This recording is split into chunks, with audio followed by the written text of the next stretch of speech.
This is the second video on magnetism and matter. This focus on the magnetic materials. First of all, about magnetic field intensity, that is H. Magnetic field or magnetic intensity is the field in which a material is placed for magnetization, and H is equal to B by mu. That is the magnetic field by permeability of free space. Its unit is ampere per meter. Now about the intensity of magnetization, that is I. When a magnetic material is placed in magnetizing field, then the induced dipole moment per unit volume in that material is known as the intensity of magnetization, that is I equal to m by V, that is ampere per meter, is the SI unit. Now about the magnetic susceptibility, chi. Magnetic susceptibility is equal to the ratio of I by H, and it has no unit. Now about the magnetic permeability, mu is equal to Bm by H. Magnetic permeability is the total magnetic field inside the material by the magnetizing field. Now about the relative permeability mu R, it is the ratio of mu by mu 0, where mu 0 is the magnetic permeability in free space.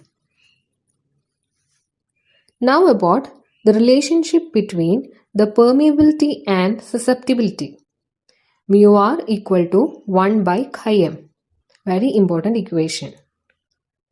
Now, based on the magnetic property, materials are classified as diamagnetic, paramagnetic and ferromagnetic. Diamagnetic, here the cause of magnetism is the orbital motion of electrons, whereas in paramagnetic there is the spin motion of electrons, and in ferromagnetic there is the formation of domains. When a diamagnetic substance is placed in a uniform magnetic field, it repels. Whereas for a paramagnetic, it attracts feebly. Whereas in ferromagnetic, it attracts very strongly. The diamagnetic have a relative permeability in between 0 and 1. Paramagnetic have between 1 and 2, whereas the ferromagnetic has a greater permeability, that is mu are very greater than 1. Examples of diamagnetic materials are copper, silver, zinc, water. Obviously water is also a diamagnetic material. For a paramagnetic, examples are sodium, potassium, magnesium, aluminium, manganese. For a ferromagnetic substance, iron, cobalt, nickel and their alloys, Fe3O4, alnico, everything are the examples of ferromagnetic. Now, moving to the first question. Identify the wrongly matched quantity and the unit pair. The pole strength unit ampere meter, magnetic susceptibility dimensionless number, intensity of magnetization H, that is A meter raised to -1, magnetic permeability. Here the magnetic permeability is the wrong one. Its unit is Henry meter raised to -1. Henry meter raised to -1. Now about the question number 2.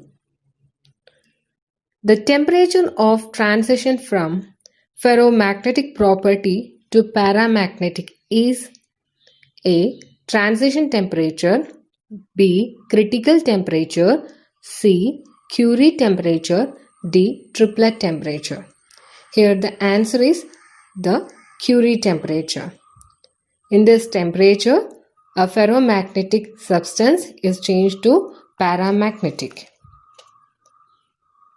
Moving to the question number 3.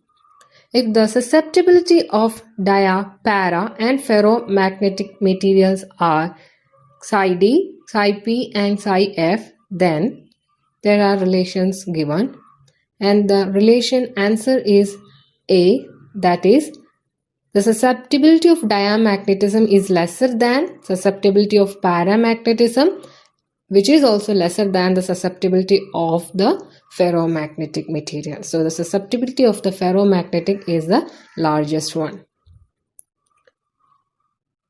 Moving to the question 4. Which of the following is not a ferromagnet? Fe, cobalt, nickel, Mn, that is the manganese. Here we know that iron, cobalt, nickel, alnico, all the alloys of the iron are the examples of the ferromagnetic, whereas manganese, that is the Mn, is the example of paramagnetic substance. Moving to the next question. There are 4 lightweight rod samples A, B, C, D separately suspended by threads. A bar magnet is slowly brought near each sample and the following observations are noted. A is feebly repelled. Number 2, B is feebly attracted. 3, C is strongly attracted. And 4, D remains unaffected. Here the question is, which one of the following is true? A, B is a paramagnetic material. B, C is a diamagnetic. C option is D is of ferromagnetic. And D is A is of a non-magnetic character. So the question, we can see that it's a quite large, but that's very simple. That is, here we got here there are 4 rod samples, that is A, B, C, D, and they are suspended by threads. And a magnet is slowly brought near it. And the conditions are given, that is A is feebly repelled. For A is feebly repelled means A should be a diamagnetic material. Number 2 condition, B is feebly attracted. Feebly attraction means it is a paramagnetic condition. Number 3, C is strongly attracted. That means C will be a ferromagnetic substance. Okay. So when the options is given such as B is a paramagnetic material, C is a diamagnetic, D is of ferromagnetic, A is of non-magnetic, we know that the option right answer is A, that is B is paramagnetic material. Okay, the remaining options are wrong. Next question. If a diamagnetic substance is brought near north pole of a magnet, it is A, repelled by north pole and attracted by south pole. B, attracted by north pole and repelled by south pole. C, attracted by both poles. D, repelled by both poles. The answer is D, because diamagnetic substance is repelled by both north and south poles. Now moving to next question. A domain in a ferromagnetic substance is in the form of a cube of side length 1 micrometer. If it contains 8 into 10 raised to 10 atoms and each atomic dipole has a dipole moment of 9 into 10 raised to minus 24, then magnetization. We have to find the magnetization. Here, the volume of the cube can be found by V equal to a cube, right? So 10 raised to minus 6 the whole cube, that is 10 raised to minus 18. Now the net dipole moment equal to total number of atoms into each atomic dipole, that is 8 into 10 raised to 10 into 9 into 10 raised to minus 24, that is 72 into 10 raised to minus 14. Now the magnetization I equal to the M, that is dipole moment divided by the domain volume. Then we will get 7.2 into 10 raised to 5 a meter raised to